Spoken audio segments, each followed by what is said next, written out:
what is the story in alumina? Because alumina belongs to the mineral kingdom, but it belongs to the third row of the periodic table.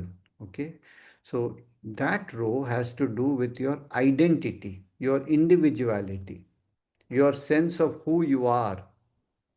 You see, and that in alumina is confused. You don't know who the hell you are. Am I this? Am I that?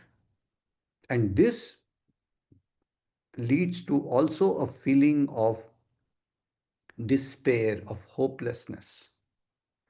And the feeling also is that this situation becomes so unbearable that you want to get out of it.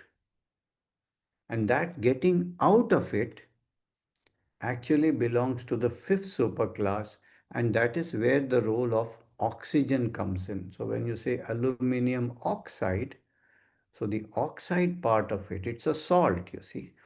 So the oxide part of it is the one that wants to come out of the situation, wants to breathe, wants open air. One of the modalities of alumina is great desire for open air. And then that desperation to come out is found in the fifth superclass.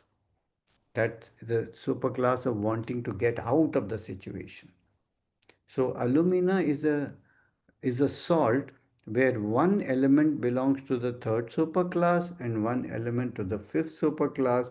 One element belongs to the third row of the periodic table and one element to the second row of the periodic table, the right side, nitrogen, oxygen, and fluorine.